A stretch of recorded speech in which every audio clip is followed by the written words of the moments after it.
Hi, how's it going? My name is Joe, and I volunteer here with the Denver Voice, and welcome to your orientation. This is the first part of it, the video part of it, and in this we're going to cover a wide range of things. Most importantly, the rules and laws of the Denver Voice and vending the paper. There's going to be a lot of things that we are going to be covering, so it's very important to pay attention during this. And obviously, if you have any questions, I'm not going to be able to answer them right now, but somebody will be coming along after the video part is done, and they can answer any questions you have. And they're also going to give you a short quiz and test you with some flashcards. And all this is just to make sure that you are paying attention and that you are aware of all the rules and everything that you need to know when you're out there vending the paper. So let's go ahead and get started. The whole orientation is going to take about 45 minutes to an hour to do. And you should have a vendor orientation sheet. And everything we're going to be talking about is going to be in here. I might skip around in maybe a couple of different orders in here, but all the information is in this packet. And another thing they give you is a panhandling sheet. And it's about this, it says panhandling on the top, but it deals with aggressive panhandling. And this is very important for you to read. We're going to touch on some of these things during the orientation, but it's important to read this on your own time so you can be completely aware of where the gray lines are with aggressive panhandling and vending the papers. So it's very important to read that on your own time. So let's go ahead and get started with this. To start now, just going to give you a brief history of the paper. The paper started in 1996 and it stopped publishing for a couple of years and then relaunched in October 2007. Behind me you can see some different front pages and the covers and vendor profiles of some various issues that have come out since that time. And it's a really good publication. That's one thing. When you're out there vending this, you're vending a paper that is a very good product. It's an award-winning paper. It covers, the articles it covers deals with homeless issues, poverty issues. There's things in there on art, music, all kinds of different, a wide variety of subjects. And one of the things that's cool about this program is it's got a lot of recognition in the metro area. Just not in the downtown area where we have a lot of vendors, but throughout the metro area. Whenever I mention to anybody that I volunteer with the Voice, just about everybody I mention it to, they all know what I'm talking about. Either they bought a paper, or they've seen vendors, or they have some kind of knowledge about what the program is about. And that's all thanks to the hard work of the vendors that have been here before you guys, and the vendors in the program right now. They're making it easier for you guys to go out there and get started doing this. So you owe them big thanks. Even if you don't know them, you owe them big thanks. But they've just really made this a lot easier for people to come in and get started with. And as I said, it's a really good product, and so you know you should feel pretty good in selling this. So the way the paper works is it comes out once a month. And as we're filming this video, this is October 2011. So the way this is the paper, you could sell the October 2011 issue until the November 2011 issue comes out, and they normally come out on the first business day of the month. And so you could sell it up until 9 o'clock of that morning because that's when we open the distribution and that's when we start selling the brand new edition. So once the new issue starts being sold at 9 o'clock that first business day of the month, you can't sell the old issue any longer. So saying that, you want to watch how many papers you buy as you're going through the month. You don't want to come in on the last day of the month and buy like 100 papers unless you really are sure you're going to be able to sell all 100 of them, because once you buy them, they're yours. You can't return them. You can't get credit on them. Once you buy them, they're yours. So if you have any papers left over at the end of the month, you could go ahead and throw them out if you want. You could put them in a recycling bin. You can bring them back to us, and when you come to the office, you'll see a big mountain of papers in the corner that we're going to send to be recycled. You can bring them to us, and we'll recycle them for you. I think the best thing to do with this is to get the old issue and put it inside the new issue. And that way you could sell 2 papers for the price of 1. Maybe kind of put that in your pitch, because people love 2-for-1s. No matter what it is, people like getting things free. 2 for 1, 2 for the price of anything, people like that. And what it does, it'll give people, if they've never bought the Voice before, it gives them a good example of what the paper's like. They could get the current issue, they get the old issue, they could see the variety in the newspaper, and that's a way to kind of get somebody hooked in and maybe be a regular customer of yours every month. So that's what I would suggest to do with them. It takes like half a second to put that old issue inside the new one, because like I said, once the new paper comes out, you can't sell the old one any longer, but you can still make that old issue work for you by doing something like that. To get you started today, we are going to give you 10 free papers. And any papers you buy after that, they're going to be 50 cents a piece. But to get you started, we're going to give you 10 free. The most important thing we're going to give you today, though, is going to be your vendor ID badge. That is the most important thing we're going to be giving you today, along with all the information you need, but the vendor badge is the most important thing because you have to have that with you at all times when you're vending the paper.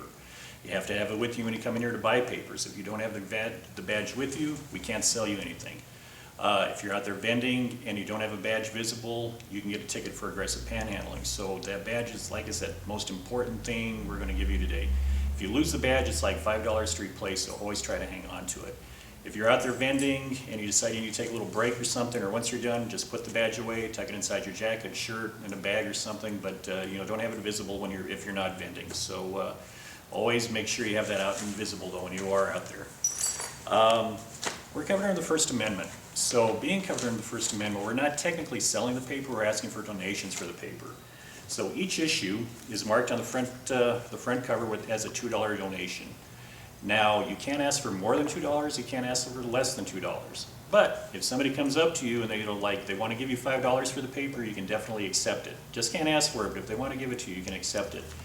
And if you guys know any vendors that are out there, you probably have heard stories about people getting $5, $10, $20 for each issue, or what have you. People respond to the vendors of the voice, and I think it's because they recognize that this is your business, that this is a little business of your own that you're running, and you're not panhandling, you're not begging for money, you're working out there, and people respond to that. And I think that's why people with the Denver Voice do as well as they do with it, because I think people do respond to the fact that you're running your own little business here. So again, you can't ask for more than $2, but if they want to hand it to you, God bless, thanks very much, you can definitely accept it. Another thing, since we're covering the First Amendment, if somebody would come up to you and say, hey, I always see you guys out here with the paper, but I really don't know what this is about, but can I have one of these for free? I just want to read one before I buy it. You're obligated to give them a free paper. Like I said, we're covering the First Amendment, so you have to give them a free one if they ask for it. Now, saying that, it's not going to affect your profits any. As we get towards the end of the orientation, you can see how that kind of comes into play, but it's not going to affect anything, but you are obligated to give them one. One thing I always do caution people about, though, when you come down here to distribution, you're going to see people are kind of hanging around, they hang out, they drink coffee, they're outside smoking cigarettes, they chit-chat, they're probably playing chess, it's kind of a little hang out before they go out and get their work day started. Kind of get familiar with some of the faces you see around here, some of the faces, especially if you're vending downtown, get familiar with some of the faces you might see vending the paper, because you might have one of those faces come up and ask you, hey, can I have a free paper? Because unfortunately, there are some people who know that you are obligated to give out a free paper, and then they'll come get one from you, and then they go try to sell it. So you want to be familiar with the people around you, and if one of those faces that looks familiar comes up and says, hey, can I have a free one? You can ask them, are you a vendor? And if they go, oh yeah, I am, well, you don't need to give them one, but you got to give people from just the general public one. So it's one of those things you got to kind of have a gut feeling for, but always you feel free to ask that question. If they say they are, you don't need to give them a paper. Another thing, you're an independent contractor. Once the orientation is all done, the video part and the live person part, you're going to be signing a contract saying that you understand the rules and regulations of the Denver Voice and that you're an independent contractor. That means that you are going to be taking care of your own taxes. We don't get involved with the IRS, we don't take any kind of IDs or anything like that. That's all going to be on you guys to handle. If you have to report any of this money for taxes, that's on you to take care of. We don't get involved with any part of that. The hours that you work, that's going to be up to you. However many hours you want to put into it, as little as you want, as much as you want, it depends on what you need out of this. So the hours, like I said, that's totally up to you how many hours you put into it. If you are going to be vending down on the 16th Street Mall, just be aware that the hours that you can be down there vending the paper are from 6 in the morning until midnight. So you've got an entire day to be out there if that's what you choose to do, but those are the hours you can be out on the mall if that's what you choose to do. Where can you go to vend the paper? You can go pretty much anywhere you want to. There are going to be some gray areas though, and we're going to touch on those in just a minute. But the basic rules, the ones to always remember, you got to stay 15 feet away from doorways, 15 feet away from outdoor dining patios. It's kind of like that no smoking rule where you got to be 15 feet away from a building when you smoke. Same thing applies with this. You got to be 15 feet away from doorways, 15 feet away from patios. I would stay 15 feet away from ATMs. Other basic things, you don't want to block any, just kind of some common sense stuff. You don't want to block entranceways to buildings. You don't want to get in the way on a crosswalk. If you can find a payphone that works, you don't want to stand in the way of a payphone if somebody needs to use that. So it's just some common sense stuff along with the rules. But always remember 15 feet away from doorways and things like that. Another thing you can't do, you can't walk up and down the street selling the paper. A couple of reasons. One reason, against city ordinance. It can be considered aggressive panhandling, so you can't walk up and down the street selling the paper.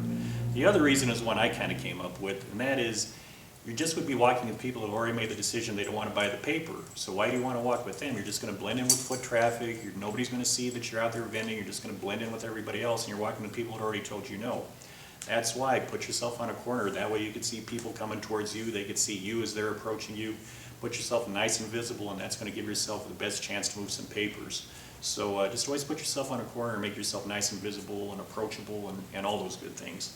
Another thing, you can't lean against a building when you're vending the paper. You can't like lean up or prop yourself up against a building. You can't sit down on one of the benches down in the mall or those great big comfortable flower pots. You can't do anything like that because they can consider that loitering, and that's another thing you can get ticketed for. So if you're doing that, like I said, you got to stand on the corner and vend the paper. If you do need to take a break and you want to sit down on the bench, never sit down on those flower pots. Trust me, I know firsthand. They will hassle you about that. But if you want to take a break and sit down on a bench or something, just make sure you put the badge away so it's not visible, and that way it will avoid any kind of confusion as if you are sitting and trying to vend the paper. So just put that badge away. And the last one, this one is very important. If, say you've been talking to somebody and they seemed interested in buying the paper and they were like, oh yeah, that sounds really good, and they were really interested in doing it, and then at the last minute they're like, you know, I don't have enough money, or I just have a 20, I don't want to break it, I'll catch you next time. Don't follow after them trying to change their mind or trying to get them to buy the paper. Don't follow after them. Just say, okay, thanks very much, have a good day, I'll be here tomorrow, find some, you know, we're all around, just you can find one of us.